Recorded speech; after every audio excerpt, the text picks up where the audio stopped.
Sales season is coming up, and more specifically Black Friday, and in this video, want to give you the best suggestions and all of my thoughts piled together so that you can actually crush it this year in Q4. People are naturally spending a lot of money this time of the year with Black Friday, Cyber Monday, because everyone's getting ready for the holidays and to celebrate Christmas together, and typically people are buying presents. So there is sort of a right and a wrong way for you to absolutely crush it. So in this video, we're going to be going over the offer, creatives, strategy, and overall account structure that you can be using so you can crush it. If you guys don't know who I am, my name is Sydney. I'm a Facebook ad expert at Vertex Marketing Agency, where we offer a full done-for-you service as well as coaching and consulting for clients who are looking to improve their Facebook ads. Now, what's great about this time of year is that a lot of people actually wait for Black Friday or Cyber Monday, that time of the year, to make a purchase. I know personally I do. If it's near that date, I'm just gonna hold it off because I know that majority of the people who have companies are going to be doing a Black Friday, especially if you have an e-commerce store. What's also great about that is that your creatives, although yes, you do have to invest money in having really great creatives, a lot of the time simply calling out what the sale is in multiple different ways can be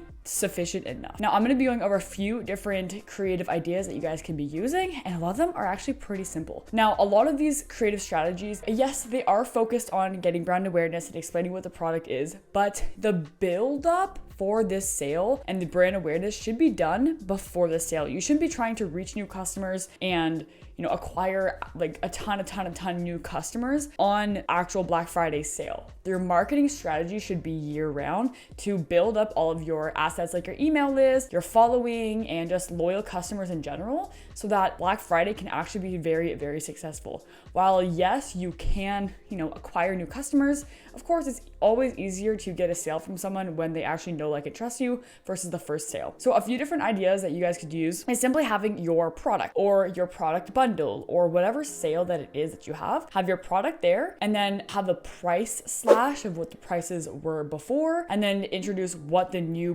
price is. So like a price slash single image. And I've seen this work really well in some other accounts that we've done this for a few years ago. Another thing is that you can just have a simple GIF slideshow, sort of like what you would do inside of a carousel, but have different products or your bundled products or different areas of the product showcasing different parts of it, or all of the collection that you have on sale in a GIF slideshow with a little sticker on it that says what the sale is. That can also perform really, really well. Again, what you're looking to do here is simply reach a lot of people and show them what your sale is. All of the brand awareness should be done ahead of time. Another great one can be throughout the year, I hope, and you should be keeping track of what your best performing videos are. So you can go into Facebook's creative reporting if you haven't saved them specifically. Go into creative reporting, use the breakdown feature to see which creative performed best that year. And then you just take that creative and add a sticker onto it that says what your Black Friday sale is. That's a really simple strategy. And when you're using a video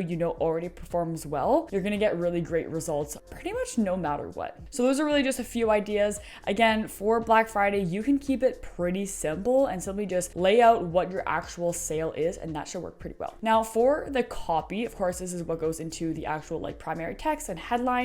This, again, you want to be very clear about what your sale is. So if it's, 50% off or buy one, get one, or, spend $60, get free shipping, whatever it is, you want to put that in your headline and in your primary text. One, because not all headlines show in every spot, but whenever someone's reading that primary text, you want them to read it right away. So you can have the sale in capitalized letters, maybe with some emojis around it, and make it very plain and obvious what your sale is. So there is no hesitation. There is no looking further into what it is. You shouldn't be making clickbait. It should be plain and simple what your sale is. So I did just explain in my last section about the creatives that while yes, you can build your brand awareness during your actual Black Friday sale, and by Black Friday sale, the days of, I'm kind of talking about like the day of, day before, day after, that's usually when they run the sale. While yes, that's when you could acquire new customers and look for building brand awareness, ideally you're showing the sale to people who already know, like, and trust you, or who have already bought from you in the past. I would I'd recommend your strategy should actually be starting a few weeks before Black Friday. And it should really be like building up your customer base, building up people to become more aware of you, building up your email list so that when Black Friday hits, you already have really large assets that you can then show your sale to. Now, a few ways that you could build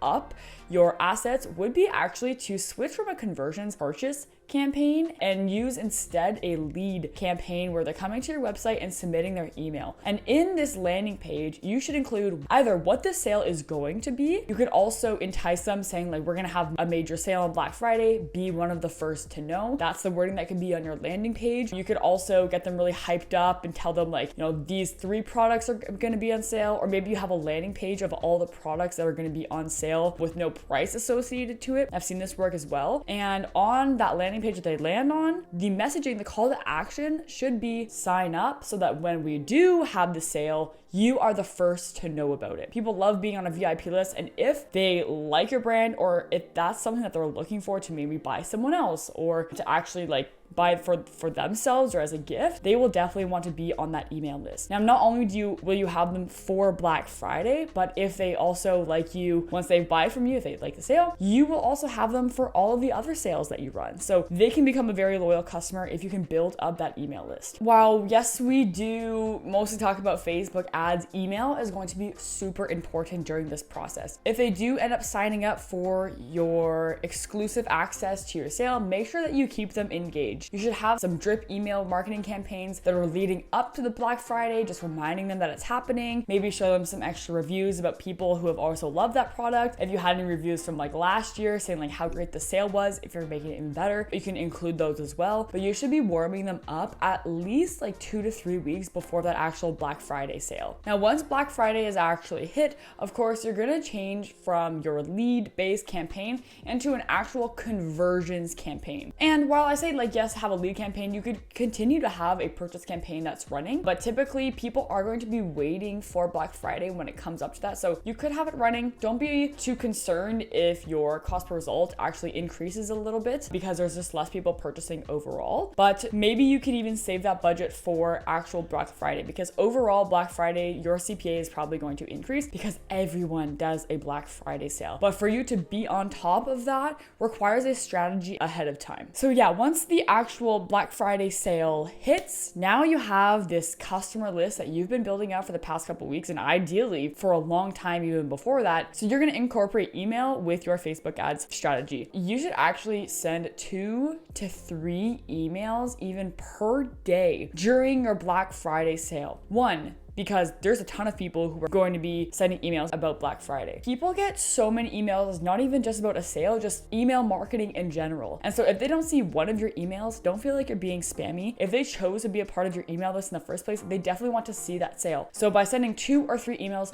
per day, they're just going to be reminded about the sale, which is something they definitely don't want to be missing. Now, the account structure is actually something that we can keep pretty simple. If you guys have watched our other videos, you know we're a fan of consolidating your accounts into basically one campaign, potentially a retargeting campaign if you're a really large company, basically one core campaign that would contain one broad ad set. For this reason in particular, I really suggest you choose a broad ad set for targeting, because there might be a grandma who wants to purchase for her granddaughter. There may be a mom that wants to purchase for her son. So by only choosing one gender, or by only, narrowing it down to a certain group of people, you might be missing out on people who actually are looking to buy gifts for others, because we know that is leading into Christmas time. Yes, you do want to be using the conversions campaign and optimizing for purchases. I did just say recently that don't be afraid if your cost per result does increase a little bit. That's sort of to be expected, and you should be allocating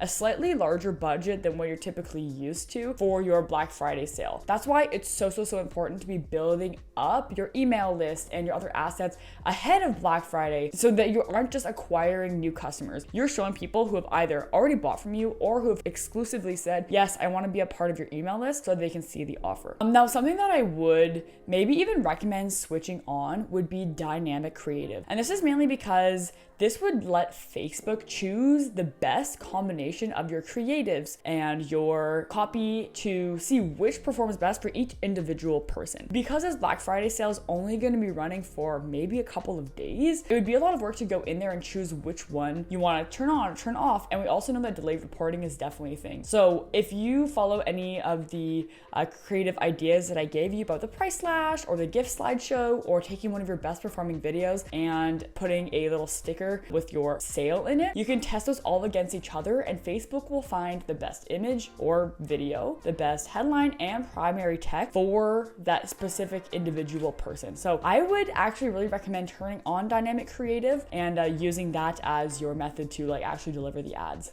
So let's talk about a few different offers that you could use for Black Friday. Of course, there's the classic like site-wide discount, or a certain collection gets a certain percentage off. And you definitely need to make sure that whatever percentage off that you're doing isn't going to hurt your overall revenue for your business. So while you could do a site-wide discount, a certain percentage off, maybe even free shipping, which is typically what you see, especially free shipping, that can dig really deep into your profit margins. And so you want to make sure that what you're doing doesn't affect the overall profitability of your business for months afterwards, okay? So a few things that you could do is buy one, then get one a certain percentage off. And so that way they have to buy at least one item at full price. You could also do, if they buy XYZ, they get a free gift. And this could be great if you have certain products that you just have like a lot of inventory of that you kind of need to get rid of. That could be a really great option. And do make sure that that free gift sort of is worth it, that is something that like, wow, I'm so happy to get this free gift along with my purchase because I probably wouldn't have bought it otherwise. Another thing that you could do, which I think would be really great, is the discount threshold. So for example, if you spend $60, you get,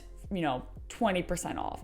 If you spend $70, you get 25% off, that kind of thing. So it's incremental depending on the threshold that they're at, and then they get a certain percentage off depending on how much they're spending. This can entice users to actually spend more, but of course, do make sure that this makes sense with your profit margins. And another one could be a free shipping threshold. So after they spend $80, after they spend $120, they then get free shipping. But by offering free shipping on all purchases can hurt your profit margins because shipping can be expensive, especially if you are selling worldwide or like nationwide. To go to certain places, it can cost a lot. So just including it in every purchase could be difficult for you to do. But when you have a certain threshold that would make sense for your profit margins, then at that point, it might be very worth it for you to include free shipping. Now, I would highly recommend that you actually structure your Black Friday discounts around a bundle. So when you can bundle a few different products together and then give a discount on that. And in this bundle, you can include your best sellers while maybe also including some things that people don't typically buy. And so it adds a little bit of diversity to the things that they're getting inside of this basket or this bundle. Another thing that you can do is personalizing the bundle. So you can pick 1, 2, and 3 to insert into the bundle. And depending on how many they add, maybe they get more percentage off. And there we have it, guys. That's kind of my high level advice for you to be successful in this Black Friday, is really to have a well thought out plan into what your offer is going to be. Make sure it is really enticing, but also that you actually end up being profitable in the long term. To also build up your email list ahead of time and to really just dive deep on your marketing a few months or weeks before actual Black Friday so that you don't get caught up in the high CPAs when actual Black Friday sales typically run. And building up that email list and warming your audience up and getting them super excited for that sale that's going to be launched is actually really, really important. So do follow the steps that I kind of gave to you in the video. I also gave you some examples of creatives that you can be using for your Black Friday sales and really just calling out what your sale is with some product images and some of your best performing videos with stickers on top explaining what that sale is can actually work pretty effectively, knowing that you also have built up other assets in advance to that. So like, yes, that could work on its own, but that type of strategy with that type of sale and those creatives works really well when you build up a whole strategy around it. And then you just need to keep your account structure pretty basic. And I would recommend that you do turn on dynamic creative, especially because this is only going to be running for a couple of days. Dynamic creative will just find the best variation for your ads for that specific person. So you ideally are optimizing every single day without you needing to go in there and make any changes. And that's pretty much it. So I hope you guys found some value from this video. If you did, give it a thumbs up, and also subscribe to our YouTube channel because we come out with new videos about Facebook ads every week. That's it for now, and we'll see you in the next video.